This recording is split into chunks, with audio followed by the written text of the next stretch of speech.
Dobrý deň, dovolte mi privítať vás na dnešnom webinári, ktorý bude venovaný generátorovi rámov v prostredí Autodesk Inventoru. Krátko k dnešnej agende. V prvej časti si predstavíme funkciu, čo to vôbec je generátor rámov, na čo slúži, kde ho vôbec nájdem.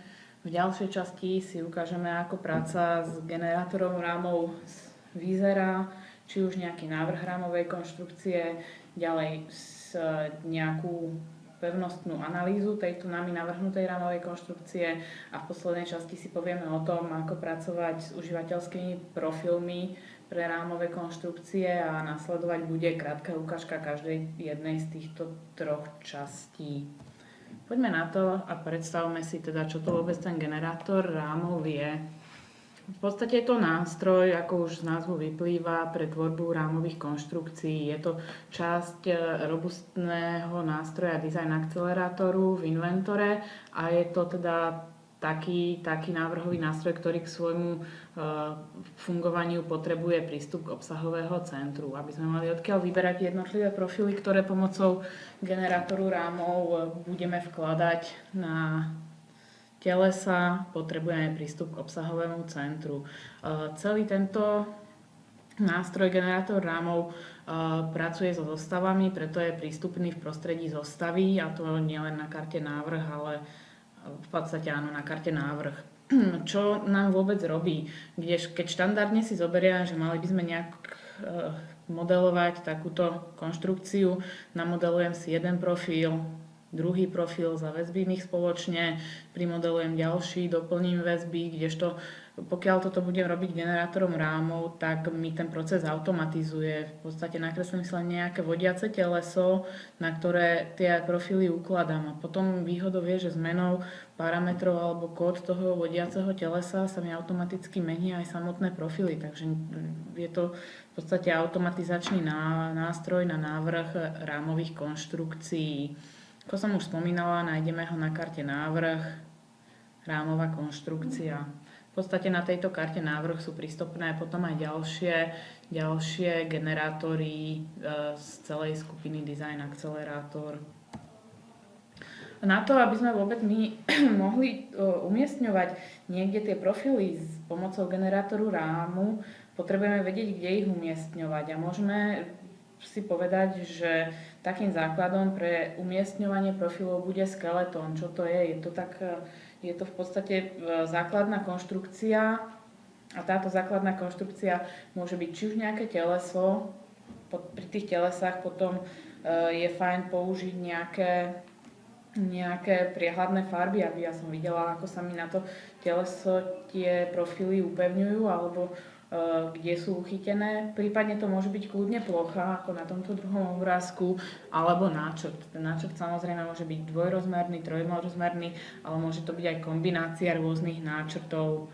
Takisto je možné využívať generátor rámov na kombináciu tých hore uvedených druhov skeletónov, a to či už teleso, plocha alebo náčrt. Poďme sa pozrieť na to, aký je ten proces toho, ako ja s tým generátorom rámov pracujem. Tak v prvom kroku nakreslím si ten môj skeletón. Dajme tomu nejaký obal, kocku, na ktorú budem väzbiť jednotlivé alebo vkladať jednotlivé profily. V ďalšom kroku mám možnosť vložiť rámovú konštrukciu, kde si jednoducho vyberiem normu, rodinu tej normy, teda aký typ profilu pôjde, či už je to štvorcový, C-čko, U-čko alebo užívateľský, vyberiem si veľkosť, materiál a vzhľad. Následne pomocou tohto okna samotné tie profily aj umiestňujem, môžem ich umiestňovať na hrany, medzi bodmi, môžem použiť nielen plnú geometriu, ale aj konštrukčné čiary, prípadne osy na vkladanie. Samozrejme, môžem určovať polohu voči tým čiaram alebo tým líniám, kde tie jednotlivé profily umiestňujem, či bude umiestnený na stred, vpravo, vľavo, či bude odsadený, prípadne nejako otočený samotný ten profil. Takže toto je prvé okno, pomocou ktorého samotné tie profily nám v skeletón vkladám. Ako zadávam umiestnenie tých profilov. No buď na tom mojom skeletóne jednotlivé hrany, alebo tie čiary náčrtu si manuálne naklikám. Prípadne môžem použiť aj výber pomocou okna. Pokiaľ pri tom výbere využijem práve tlačítko myši, mám opäť nejaké možnosti, ako zjednodušiť ten výber, a to viacnásobný, teda môžem vyberať viac entit naraz, prípadne reťazec. Pokiaľ mám nejaké čiary v reťazci, tak sa mi vyberie celý reťazec, prípadne môžem vyberať celé náčrty. Takže toto je funkcionalita pravého tlačítka myši počas vyberania, kde sa jednotlivé profily budú umiestňovať. Mám profily umiestnené na mojom skeletóne a čo ďalej s nimi môžem robiť? Môžem ich samozrejme dodatočne nejako upravovať. No, pre tú úpravu máme množstvo príkazov. Prvým z nich je príkaz zmeniť. Ten slúži na zmenu po vytvorení. Či už sa rozhodnem, že chcem profil z Joklu zmeniť na Ičko, alebo nejakú inú normu. Takisto môžem meniť veľkosť toho profilu, materiál, prípadne nejaký vzhľad alebo orientáciu. Ďalšia vec, ktorú tu viem robiť, potom ako mám navrhnuté nejaké tie členy rámovej konštrukcie, je robiť medzi nimi pokos. To znamená, mám takto dva profily a oreže obidva členy na pokos. Takisto, pokiaľ viem, že to bude zváraná konštrukcia, potrebujem tam zachovať nejakú medzeru, viem si zadefinovať, aká medzera medzi tými profilmi bude. Ďalšou možnosťou je vytvorenie drážky, kde jedného člena, v tomto prípade napríklad ten modrý člen, prispôsobí tomu druhému členovi, v tomto prípade tomu účku, nejakým zakliesnutím. Takže ich spojí pomocou drážky. Toto ale nie sú všetky možnosti dodatočnej úpravy, je ich tu podstatne viac a ďalšie z nich sú tieto. Je to možnosť orezať na profil, kde oreže dva profily vzájomne na koncoch. Opäť pokiaľ viem, že budem tam potrebovať nejakú medzeru, či už z technologických nejakých dôvodov alebo z akýchkoľvek iných, viem si nastaviť medzeru. Ďalšou možnosťou je orezať na plochu, kde môžem zadefinovať aj viac ako dva profily, môžem zadefinovať v podstate nekonečne veľa profilov, ktoré budem chcieť orezať, či už podľa nejakej plochy alebo roviny zadefinovanej v zostave. Takže vyberiem si členov, orežem ich vzhľadom k ploche alebo k rovine. Ďalšou možnosťou úpravy už vložených členov je predĺženie alebo skrátenie jednotlivých členov, a táto funkcia nám robí to, že buď predĺží alebo skráti daný člen rámovej konštrukcie o presne zadanú hodnotu. Takže ja tu zadám 5 mm predĺženia alebo skrátenia a presne o takúto hodnotu sa mi daný profil predĺží alebo skráti. Opäť máme ďalšie možnosti, čo môže robiť. Stane sa mi, že to dané opracovanie, ktoré sme si ukázali vyššie, či už ten pokos alebo urezanie, budem musieť odobrať. Mám tu nástroj na odoberanie opracovania. Mám tu následne nástroj na obnovenie z obsahového centra. Keďže všetky tie profily sú ťahané v obsahovom centre, pokiaľ mne tam nastane nejaká zmena normy, jednoducho cez tlačítko obnoví existujúce členy z obsahového centra. Ďalej, pre každý profil viem si veľmi prehľadne pozrieť informácie o ňom, a to nielen normu, rodinu a veľkosti, ale aj to, ako je vložený do danej konštrukcie. Mám tu potom ďalšie možnosti, a to nejaký kontrolný výpočet nosníka a vzpery, kde zadefinujem opäť, ktorý nosník alebo vzperu chcem kontrolne spočítať a túto následne spočítam.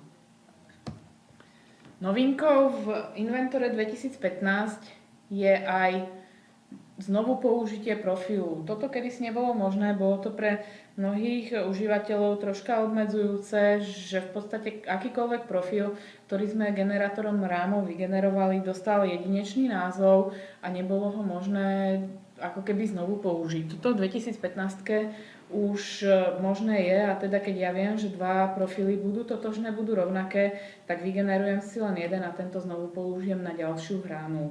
Má to potom výhody, či už v úpravách, pokiaľ spravím, ja neviem, otvor do jedného profilu, automaticky sa mi spraví aj do druhého, ale má to výhody aj ďalšie. Nemusím už následne v rozpiske napríklad zlučovať jednotlivé členy podľa čísla súčastí, pretože každý má jedinečný názov, ale tieto v podstate už sú ako rovnaké členy a automaticky vyhodí mi rovnaké počty kusov pre tieto členy.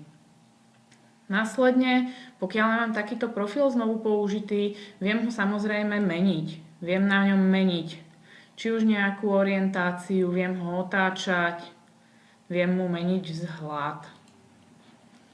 Pokiaľ ja sa rozhodnem, že chcem zmeniť to znovu použitie, zrušiť a chcem, aby každý jeden ten profil bol individuálny, dajme tomu, príde mi požiadavka na vrtanie nejakých otvorov, ale iba v jednom profile, v tom druhom navrtané nebudú, tak jednoducho v strome cez pravé tlačítko myši preruším znovu použitie toho daného profilu. Ono potom aj v tom strome je to veľmi pekne vidno, kde mám nejaký hlavný profil, napríklad v tomto prípade tento 50 krát 50 krát 4 a mám tu nejaký jeho znovu použitie, takže aj tá orientácia v tom strome je podstatne jednoduchšia a intuitívnejšia. Toľko k tomu, ako vôbec tie samotné profily vytvárame. A poďme sa pozrieť, ja mám vytvorenú nejakú moju konštrukciu jednoduchú s joklou, prípadne z akéhokoľvek iného profilu, ja si ju môžem analyzovať. A tieto analýzy rámových konštrukcií sú dostupné pre Autodesk Inventor Professional, a to na dvoch miestach. Buď priamo na karte návrh rámové konštrukcie, tu mám prístup k analýzam rámových konštrukcií, alebo ďalej ekvivalent k tomu je na karte systémové prostredie, analýza rámových konštrukcií. Takže prístup mám až z dvoch miest. Obidve tieto prístupy sú ekvivalentné a otvoria tú danú funkcionalitu pre analýzy rámových konštrukcií. Aké analýzy môžeme robiť? Buď statické alebo modálne. V tom dnešnom našom webinári sa bližšie pozrieme práve na tie statické analýzy. Potom ako ja si kliknem tú možnosť analýz rámovej konštrukcie, vyskočí mi samostatné menu, kde mám popísané či už nejaké vlastnosti nosníkov, väzby, zaťaženia, spojenia, prípadne prístup k samotným simuláciám. Ono to funguje tak, že ten model sa mi automaticky prevedie na nosníky a úzly, to z toho inventoru, to nakreslené v podstate si inventor sám prevedie na jednotlivé nosníky a úzly medzi nimi a potom pomocou metódy konečných prvkov pri danom zaťažení a daných väzbách nám ten rám spočíta.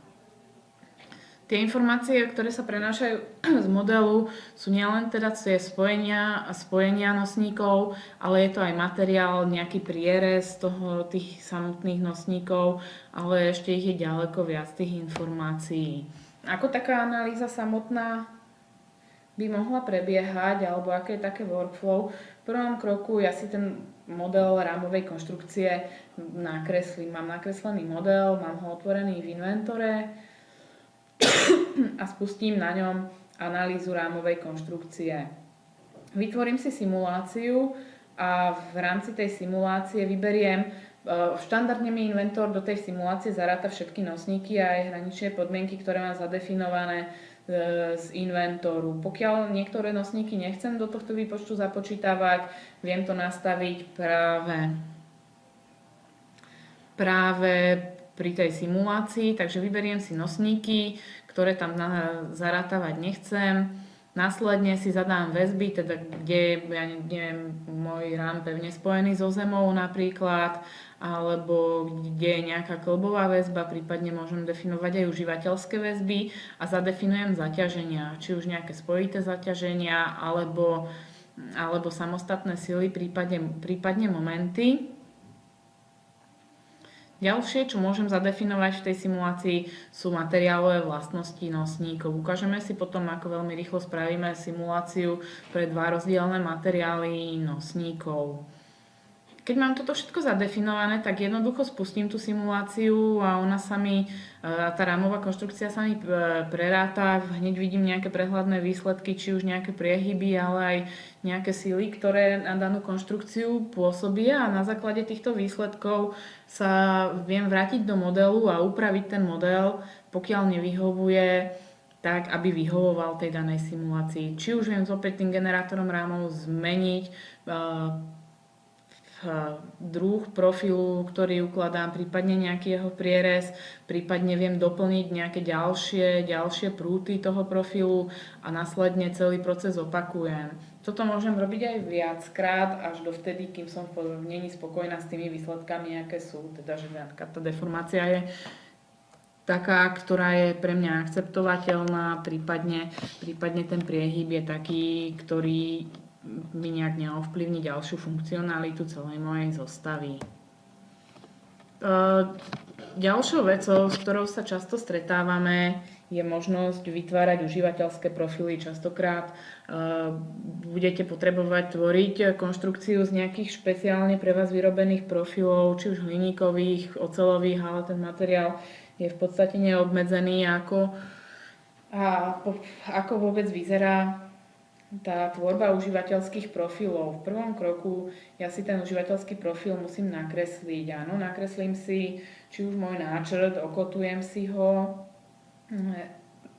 Následne, pokiaľ ten profil je vo viacerých variantách, dajme tomu zase jokel bude na 40x40, 50x50, 60x60 alebo v rôznych hrúbkach, tak vytvorím si z neho súčasť.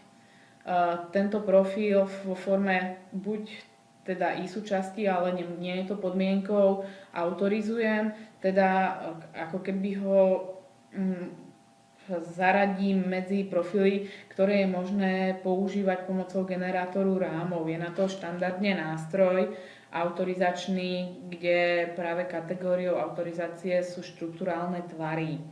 Keď mám tento profil zautorizovaný a jednoducho ho vypublikujem do obsahového centra, pozor ale na to, v tom obsahovom centre musím mať nastavenú užívateľskú knižnicu s právom na zápis. Teda štandardne to tam nedostanem, tak ako je to od inštalácie inventoru, pretože knižnice sú s prístupom iba na čítanie, ale musím si vytvoriť vlastnú knižnicu svojich užívateľských prvkov, do ktorej budem ten užívateľský profil publikovať. No a následne, pokiaľ ho mám vypublikovaný, veľmi jednoducho v prostredí generátoru rámov si ho iba vyberiem a používam. Poďme sa pozrieť na ukážku. Ja sa prepnem do inventoru a mám takúto nejakú zostavičku nejakého robota a budem pre tú zostavičku chcieť spraviť nejaký podstavec, nejaký stojan, kde on bude umiestnený. Na to, aby som tento podstavec mohla začať tvoriť, ja som si už predpripravila skeletón, na ktorý budeme obalovať tú našu rámovú konštrukciu. Ako som hovorila, ten generátor rámov pracuje v prostredí zostavy, preto ja mám vytvorenú zostavu, kde mám vložený ten môj skeletón. Jedno upozornenie, pokiaľ následne z toho budem robiť kusovník, vyhadzovalo by mi to tam aj tento diel, preto ja si ho cez pravé tlačítko myši nastavím v rozpiske ako referenčný. To znamená, je to nejaká referencia a v rozpiske sa mi nebude zobrazovať. Keď mám takto pripravenú tú moju zostavu s vloženým skeletónom, prepnem sa na kartu návrh a vložiť rámovú konštrukciu. Vyberie sa mi okno vkladania a začínam prechádzať jednotlivé položky. Vyberiem si normu, dajme k tomu ČSN a rodinu. Od inštalácie je tu neskutočné množstvo profilov každej jednej normy. Záleží zase na tom, ktoré tie normy vy si pri inštalácii nainštalujete. Vyberme si napríklad takýto štandardný jokel a zase pre každú jednu tú rodinu ja tu mám k dispozícii rôzne veľkosti. A dajme tomu, že my budeme osádzať jokeľ 40 na 40. Dajme 50 na 40 a z materiálu z ocele. A teraz tu mám jednotlivé menu, či už mám zapnuté, že pokiaľ by som, mám tu nejakú konštrukčnú čiaru, aby mi bralo aj túto konštrukčnú čiaru, že viem na ňu uložiť profil, pokiaľ to vypnem, tak mi tú čiaru brať nebude.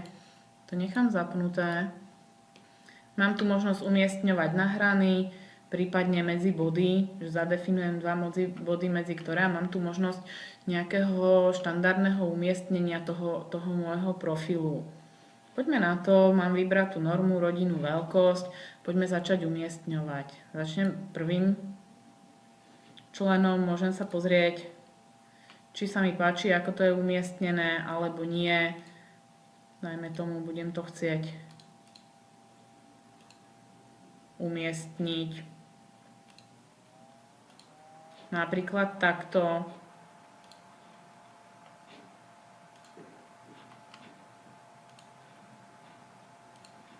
Takže celá tá konštrukcia pôjde ako keby dovnútra. Vyberiem si druhý člen, opäť sa pozriem, ako sa mi to umiestnilo. Umiestnilo sa mi to takto. A toto zatiaľ nechám tak.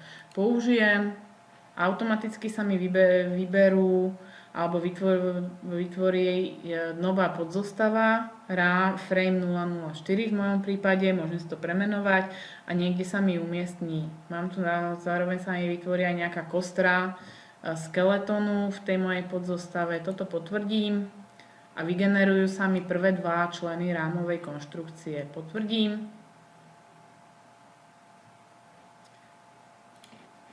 A mám osadené prvé dva členy.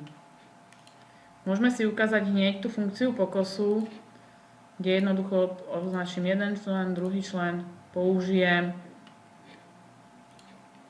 a vytvoril sa mi medzi nimi pokos. Opäť môžem tam nastaviť, keby som chcela nejakú hodnotu, ja to nechám tak, ako to je. Viem zároveň, že tento profil bude totožný s profilom na tejto čiare a tento profil bude totožný s týmto horným profilom. Preto vyberiem funkčnosť použiť znovu a vyberiem teda tento profil na túto čiaru. Pozriem sa, ako mi to zarovnalo, prípadne si opäť zmením tú pozíciu. Chcem to mať takto.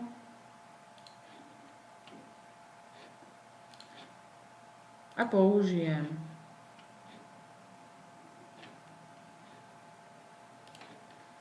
Pozor, tu na ten pokos sa mi vytvoril práve opačne. Preto zmením to znovu použitie, označím ten profil a otočím ho jednoducho o 180 stupňov.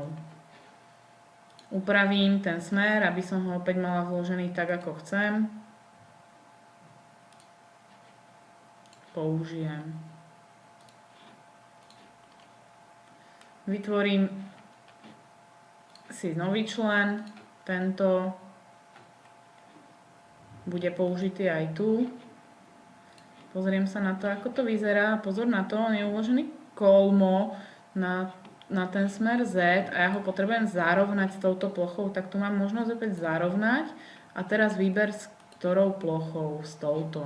Hej, keď sa na to pozriem, veľmi rýchlo mi ten profil zarovná s danou plochou. Ja si ho opäť takto nejako presuniem, pozriem, ako by mi to vyhovovalo, dajme tomu, že mi to bude vyhovovať takto. Použijem. Zatvorím, vytvorím si pokos aj medzi týmto a týmto, použijem a medzi týmto a týmto použijem a pozerám, že tento mám opäť opačne otočený. Tak jednoducho zmením znovu použitie, vyberiem ten daný profil,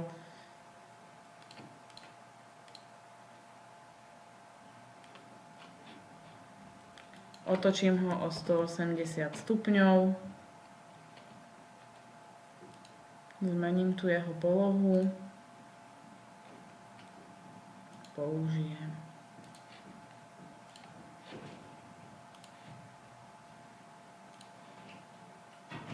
Takto som vytvorila prvú časť tej mojej ramovej konštrukcie a jednoducho môžem pokračovať ďalej.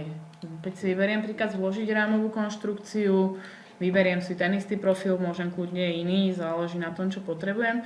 A vyberiem si, že chcem umiestniť na tento člen a na tento člen skeletonu použijem. OK.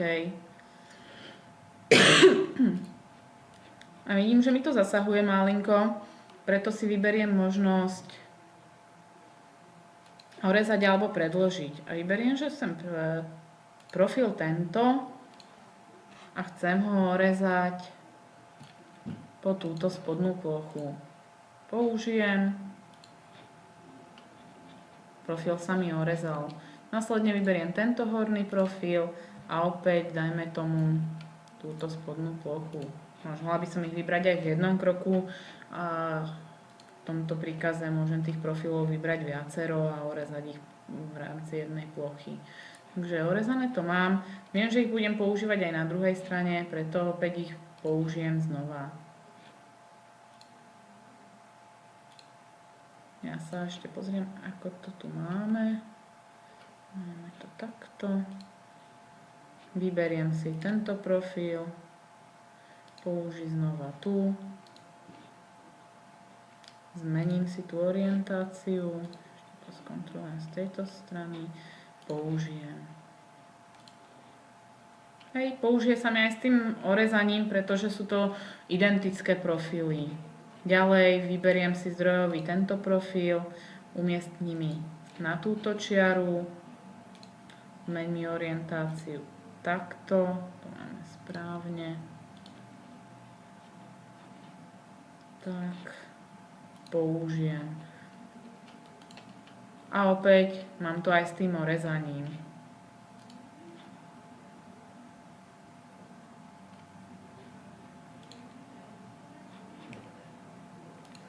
Ja to samozrejme nemusím takto vkladať, môžem robiť aj tak, že tie jednotlivé profily vložím jeden, druhý, tretí, štvrtý. Hej, že budú viac menej na sebe nezávislé, akorát sa pozriem, či ich mám správne umiestnené, aj keď ono to je v princípe jedno pre tú našu ukážku. Ale takto by to mohlo byť. Použijem ich a vytvoria sa mi rovno 4, aj keď viem, že budú niektoré z nich rovnaké, ale ten generátor rámov vytvorí 4 samostatné komponenty. Opäť si ich orežem, vyberiem tento profil, orežem na túto plochu, použiť.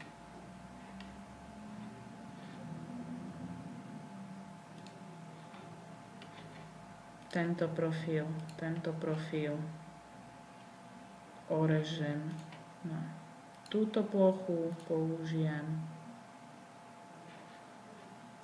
A ešte tu máme nejaké presahy, potom tie presahy sa dajú jednoducho na karte kontrola kolízií zistiť, kde sú, ale vyberiem si teda tento profil a tento profil, orežem to k tejto ploche, použijem a malo by to byť všetko v poriadku. Takto veľmi jednoducho vytvorím rámovú konštrukciu. Ja si tú rámovú konštrukciu uložím.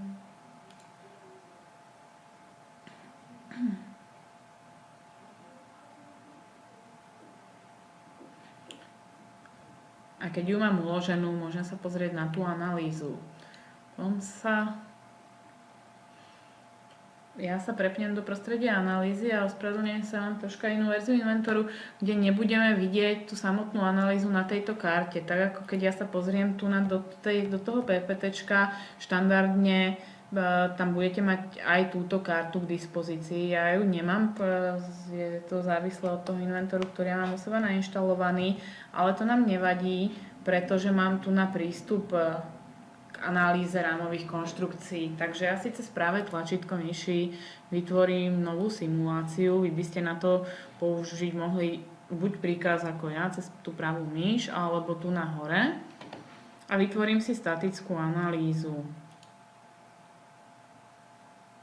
Automaticky sa mi zmenia tie moje prvky rámovej konštrukcie na nejaké prúty a zadefinuje sa mi tu gravitácia. Pozrite, ale tá gravitácia nie je definovaná dobre.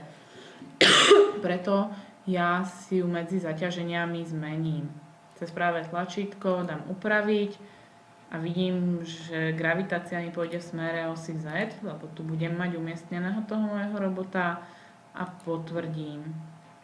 Ďalšie, čo potrebujem zabezpečiť, je nejaké fixovanie tej mojej rámovej konštrukcie. Ona bude v podstate tu pripevnená k zemi, takže nastavím si tu väzby. A nastavím si väzby pevné. Nastavím si tu,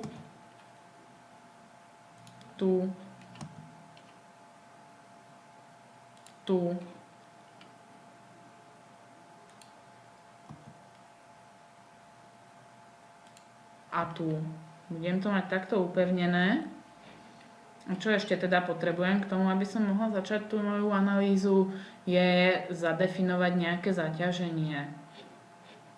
Mám tu možnosť zaťaženia, štandardne tam mám hneď tú gravitáciu, ja si tu môžem pridať cez pravú myš zase nejaké iné, či už nejakú diskrétnu silu, alebo nejaké spojité zaťaženie, prípadne nejaké momenty. Dajme tomu, vyberiem spojité zaťaženie a na tento prúd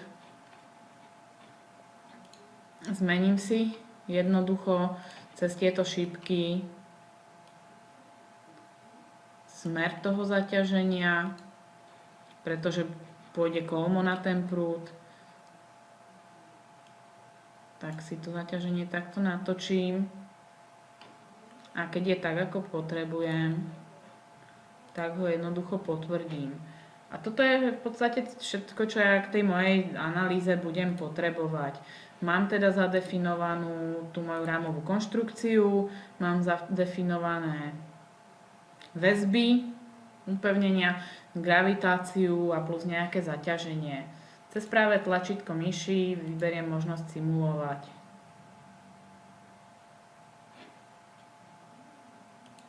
Na základe tých mojich parametrov vidím prehľadne, kde k akej deformácii prichádza a momentálne mám typ deformácie znázornený na posunutie. Ja si potom môžem to meniť na nejaké sily, momenty, normálové napätia, šmikové napätia. Ja to nechám na to posunutie a vidíme, že to posunutie je najväčšie na konci a je v rádovo 5 mm.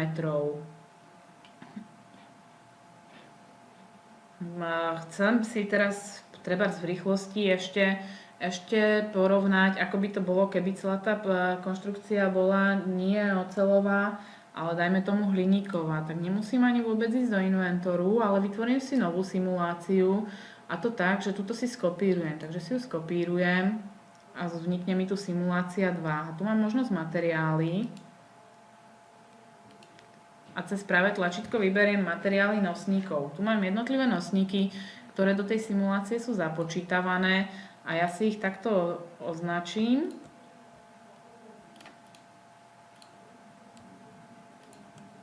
A dám možnosť prispôsobiť. Vyberiem si materiál, dajme tomu tento hliník, použijem a vypočítam si simuláciu, ako bude vyzerať, keď sa bude jednať o hliníkový materiál. Vidím, že kdežto tu pri tej oceli to posunutie bolo 5 mm, tu pre ten hliník už je to posunutie 16 mm maximálne. Pokiaľ sa mi to stále nepáči, tak ako to je, môžem sa kľudne vrátiť do tej mojej zostavy a pomocou rámovej konštrukcie to spevniť. Spravím tu na výstuhy. Spravím tu jednu, druhú, nebudem to tvoriť ako samostatný prvok, ale vytvorím to takto a umiestním tie výstuhy. Zase to je pre ten náš príklad viac menej jedno, ale umiestním ich.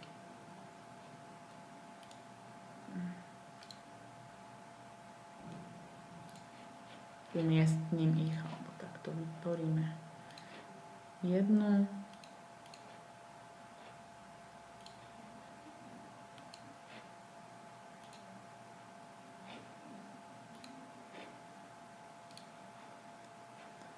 použijem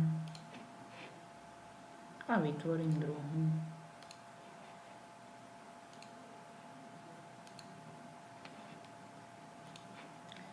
A použijem.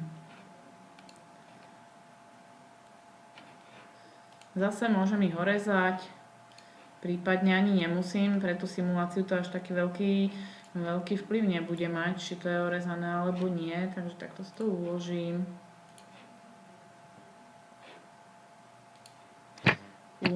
A prejdem naspäť do tej analýzy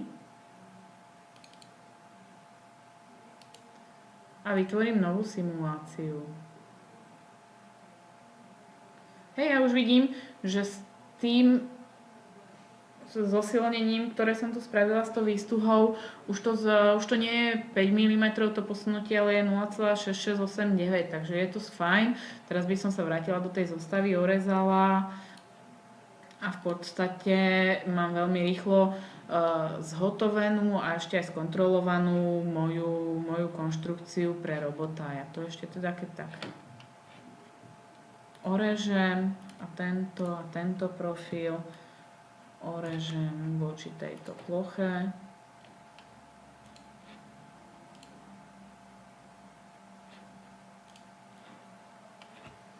A zároveň opäť tieto dva profily orežem voči tejto ploche.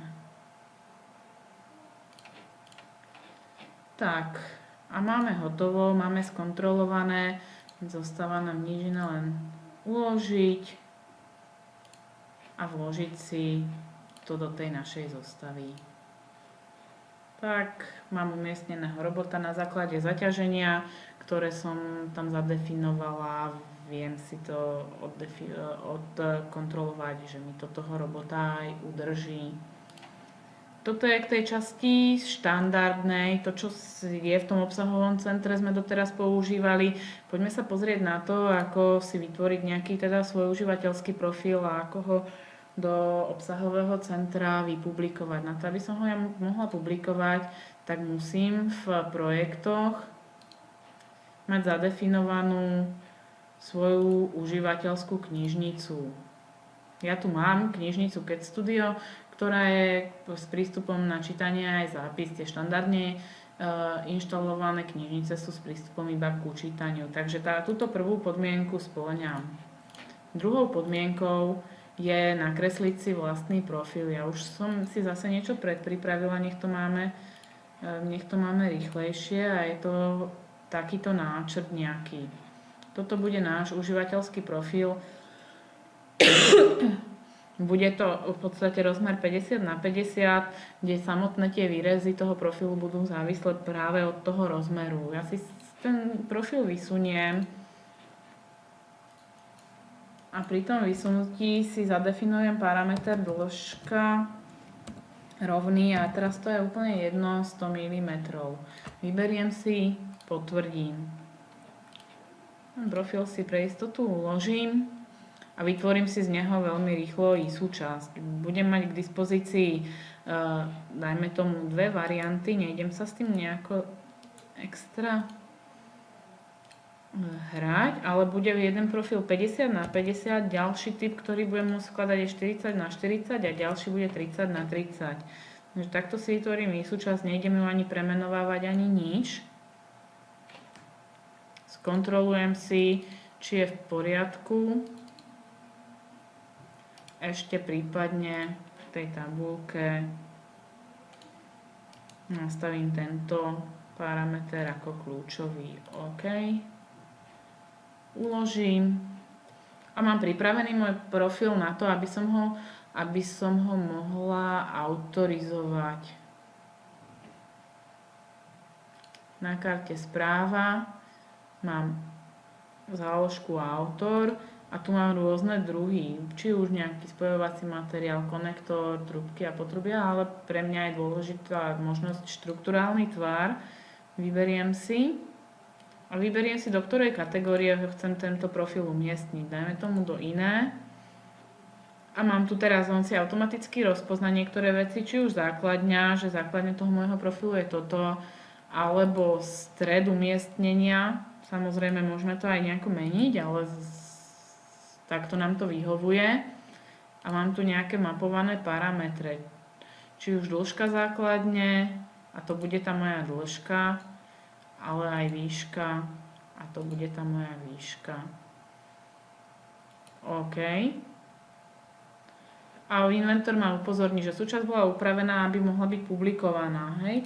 To znamená, on tu pridal nejakú počiatočnú koncovú rovinu a riadenú dĺžku, aby ja som tú dĺžku mohla vkladať automaticky podľa toho, na aký dlhý element ju budem potrebovať.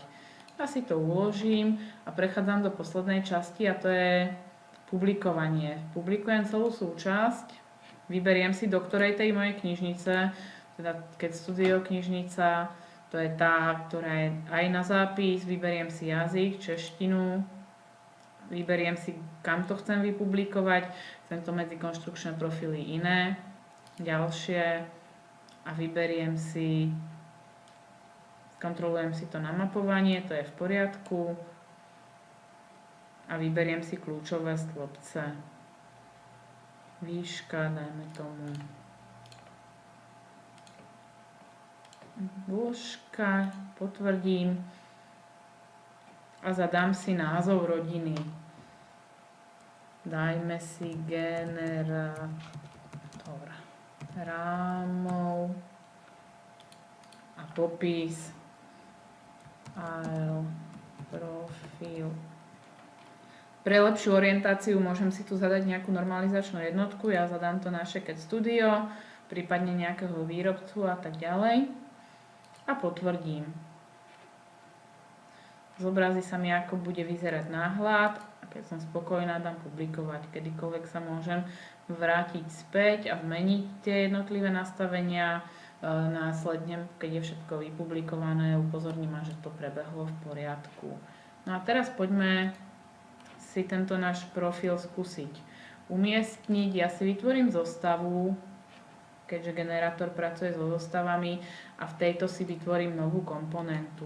Zadefinujem ju skeleton, vyberiem si šablónu, metrickú milimetrovú a štruktúru rozpisky si dám referenčné, pretože pôjde o skeletón. Potvrdím, vyberiem si náčrtovú rovinu a vyberiem si náčrt. Ja to nebudem zbytočne nejako zdržiavať, spravím veľmi jednoduchý skeletón, a to obdĺžnik 1000 na 500.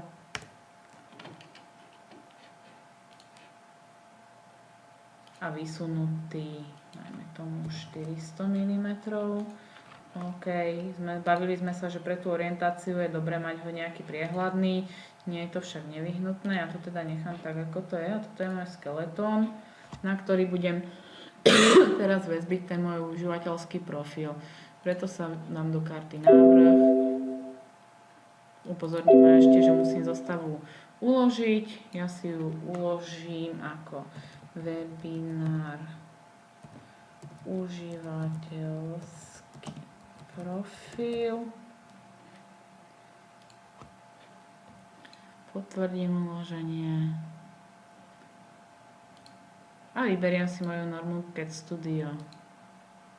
Hej, a mám tu generátor rámov AL profil a veľkosť, mám tu tie moje zadefinované 30, 40 alebo 50.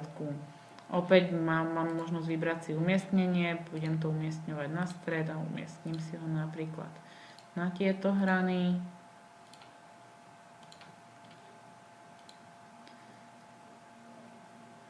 A použijem.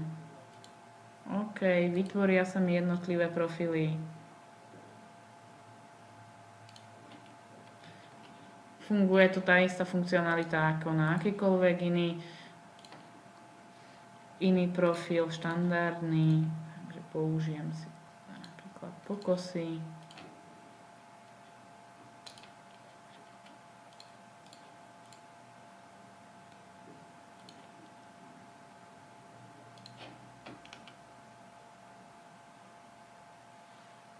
A tento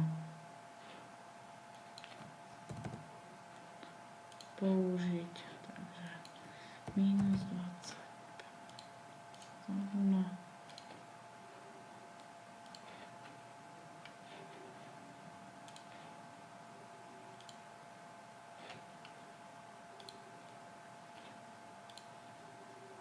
Takisto tento môžem.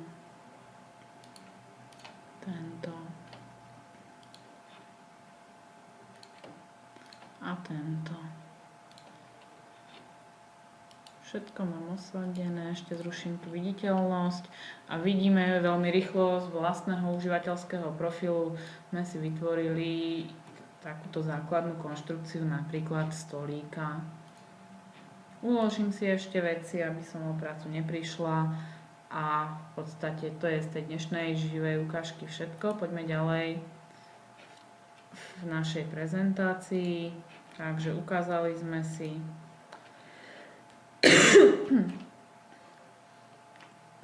sme si to, ako generátor rámových konštrukcií funguje, že k jeho prístupu potrebujeme mať prístup k obsahového centru alebo k tomu, aby sme mohli využívať jeho funkcionalitu. Dostaneme sa k nemu na karte návrh a takisto na používanie potrebujeme mať vytvorený skeletón. S tým skeletónom môžu byť rôzne telesa, plochy alebo náčrty. Následne, keď si tú rámovú konštrukciu vytvorím, viem si ju veľmi jednoducho v rámci Autodesk Inventor Profesionálu zanalýzovať, prípadne spraviť nejaké zmeny a analyzovať opäť a zistiť tak, či vyhovuje mojim podmienkám. A takisto sme si dnes ukázali, ako si tvoriť nejaké užívateľské profily, že je nutné ich autorizovať a následne publikovať do užívateľskej knižnice v obsahovom centre. Toto by bolo z mojej strany všetko a preto, ak máte nejaké otázky, teraz je ten správny čas a poprosím vás sa pýtať.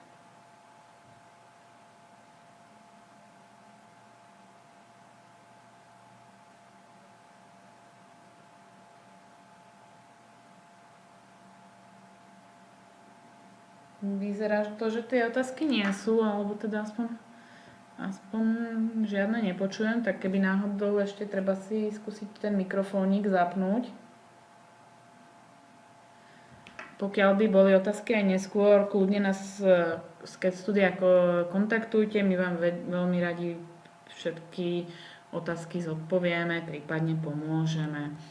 Ja vás ešte chcem upozorniť na akcie, ktoré naša spoločnosť v blízkej dobe pripravuje, a to už na ďalšie webináre, ktoré robíme cca dvojtýždennou pravidelnosťou, prípadne na workshopy, ktoré v podstate sa už každým dňom rozbiehajú a keby vás to zaujalo, viac informácií nájdete na webe a to buď na www.cadstudio.cz, prípadne na www.cadstudio.sk.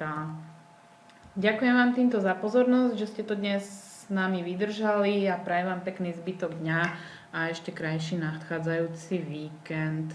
Teším sa na stretnutie.